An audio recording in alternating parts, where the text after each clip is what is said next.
What if I told you that the problem in your marriage isn't your spouse? It might be you. Not because you are the one to be blamed for all the problems in your marriage. No. But because the one thing that you can control, it is you. Most people are busy trying to fix their spouse. You know what I'm talking about. While ignoring the only person they are responsible to fix, and that is themselves. Let me tell you something that most couples miss. Your relationship can't grow beyond your personal growth. So, in this video, I'm giving you 9 powerful reasons why working on yourself is the best thing that you can ever do for your marriage. And if you're tired of the same old arguments, the emotional distance, then I want you to stick with me. If you feel stuck in your marriage and you want to break through, then we need to have this conversation about why you can be the catalyst that transform your life and your marriage. Let's do it. Number one, a better marriage starts with a better you. You heard that. You're not fixing your marriage. You are fixing yourself while you are in marriage. Marriage is not the problem. God's product is right. It's covenant. It's holy. It is righteous. It is spiritual. It was created in the garden before the fall. We come to the marriage with issues, and until we get better, our marriage will never get better. Hear me well. I've been there. I know what I'm teaching. I talked about this in several videos.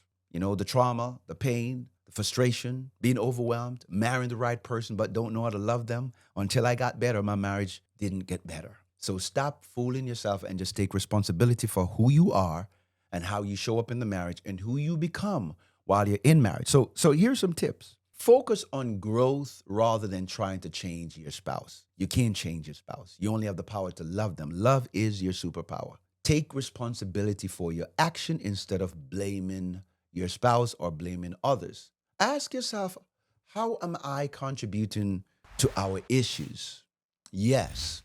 Set personal development goals separate from your relationship goals because you are an individual that constantly need to grow, evolve, and change. And when you get better, when you feel better, when you act better, it will help your relationship. Number two, personal growth requires self-awareness because self-awareness reduces conflict. When you understand your triggers and your patterns, you are less likely to react negatively during disagreement, and you create a space for healthy communication. And here are some tips that you need to consider. Notice the physical reaction during argument. Notice your spouse's behavior. Pay attention to it. Identify recurring triggers that sparks defensiveness. What makes you get so defensive? Is it your spouse? Is it what they're saying? Or it is something internal happening to you? Keep a personal journal of emotional patterns. In other words, you need to start monitoring your behavior and your activities. Ask yourself why I am really upset. Why are you upset? What makes you so upset? Recognize when patterns forms influence and current reaction that follows. You got to recognize these things. And you must distinguish between feelings and facts. Yes, your feelings are not always reliable, but facts, truth, yes, actions, you can manage that. You can monitor those things with clarity. Manage your own emotions rather than projecting them on your spouse. Hey, Not Easy the Broken Fam. I want to pause our conversation for a moment, and I hope you are finding so much value in this episode. Here is something that might surprise you. Did you know that 75% of people who listen or watch our podcast on YouTube haven't hit that subscribe button? Yes. And there is a chance that you might be one of them. So let me share 2 things with you. Number one, thank you for being here. Whether you're listening on audio or watching on YouTube, your time means everything to us. And number 2, if you would just take 2 seconds to hit that subscribe and that like button, it would make all the difference, a huge difference for our show to help us to reach more couples, more audience like you who need to hear this message. Now, here's the next thing that I want to bring to your attention. If you're married right now, you are married, you're struggling. Maybe you feel stuck, frustrated, overwhelmed, unsure about your future, unsure where your relationship is heading. I want to tell you about our Marriage Makeover Coaching Program. You see, my friend, in this program, we teach you the exact framework my wife and I used. 31 years of marriage, 28 years ago, God revealed this to me, and I've been using it to work on and to build our marriage. These are not just theory, these are the same proven principles that couples in our program from around the world is using right now to change the trajectory of their marriages. And if you're serious about creating real change in your marriage, here is what I want you to do. Click the link in the show notes and book a free consultation with us. Well, we will show you exactly how this program can help your specific situation. And I personally guarantee I will answer any question that you have about your marriage. And I cannot wait to see you on this Zoom call. And now, let's get right back into our conversation. Number 3, personal fulfillment, decreased codependency. Yes, that's why personal growth is so important, because when you pursue your own personal growth and interest, your energy, your passion, you bring a different energy and vibes and new perspective to the relationship. Instead of relying solely on your partner's happiness, guess what you're doing? You're creating happiness while you're in your marriage. Different perspective. We talk about interdependency, not codependency. One individual is not the sole purpose of your failure or your happiness. It is selfish to ever think that way. And here are some tips that you need to do, right? Oh, yes. Rekindle whole hobbies and things that you like to do, that you enjoy. Once these used to be great things in your life, work on them. Maintain friendship outside of your marriage with close friends and family. I'm not telling you to be friends with anyone that's going to influence you to go and do something that will jeopardize and hurt your marriage. I'm talking about healthy relationships outside of your marriage, whether it's co-worker, whether it's and please be careful with the opposite sex. That's dangerous. You got to be careful now, especially if they're single. And if they're married, you got to be careful also, right? So practice self-care to manage your own happiness. Self-care is not selfish. It is necessary. If you're not good to yourself, you can never be good to your spouse. You cannot give what you don't have. You cannot pour from an empty cup. Hello. So until you get better, your marriage will never get better. Please remember that. Develop new skills that make you feel capable, make you feel like you are fulfilling a need and a purpose. Read books that expand your perspective and your knowledge. Yes, you must read to get better at doing life. Number 4, growth mindset creates resilience. Approaching challenges as opportunity to learn together and how to navigate them, it's important because you're going to have some tough patches in your marriage. But you will have greater flexibility when you exercise patience, when you learn more, when you understand how to have a different mindset, right? And here are some tips that you need to practice. You must view conflict as an opportunity to gain a deeper perspective and a deeper understanding of each other. Replace I can't with I haven't figured it out yet. Different perspective, different mindset. Ask what can I learn from these negative vibes or this difficult situations that we're faced with. What can I learn from it? How can you assist in a helpful feedback, instead of seeing the difficulties as personal attack? You must learn to embrace mistake as a valuable learning experience. Focus on progress rather than perfection. Practice gratitude for challenging and difficult situation because it helps to build character. Number 5, improve the communication bridge and you will improve the vision in the marriage. Personal growth, it's part of learning how to communicate effectively. A matter of fact, if I may say so, communication is also the solvent of all marital problems. And when you are better at communicating, it means that you're better at doing life. You're growing. How you express your needs and how you listen to your spouse actively and attentively is a part of growth, right? Here are some tips that you need to follow. Use I feel statement instead of accusation. I feel better when. I would like it if you would. I feel like you have not shown any interest in what I am saying, rather than you never and you always. That's just disaster. Here's another thing. You must schedule distraction-free time for important conversation and important talk with your spouse. Put down the stupid phone. Throw it away, at least for a few hours. Put it aside. Lock it up in a box. and just talk. The phone can be a big distraction. You must learn to validate feelings even when you disagree with the action. Reflect back on what you hear to confirm understanding. In other words, paraphrase. What are you saying? Are you saying that, or let me just find out what you're saying. You said such and such, and then you listen if they're going to say, yes, that's what I mean, which means that you got the data. Now, what do you do with it? Express appreciation before raising concern. You say, I want to just tell you that I appreciate what you're doing, but I really enjoy what you did for me, but you got to be sensitive on that. Okay. Number 6, greater self-confidence reduce insecurity. As you become more comfortable in your own skin, jealousy and possessiveness decreases, and it creates a relationship based on trust rather than fear. And here are some tips to consider when that is happening. Acknowledge that personal growth is strength. It develop your strength daily. You must challenge yourself when you have negative self-talk.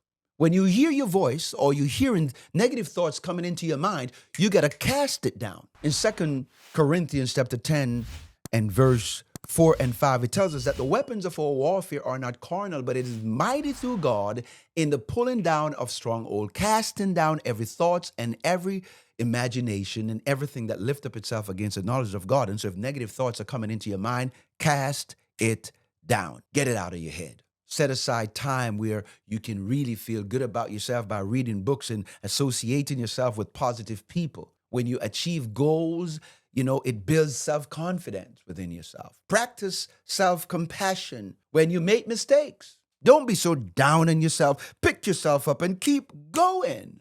Hello. Focus on the aspect of things that are within your control. Some things you can't control. It's raining today. That's not your control.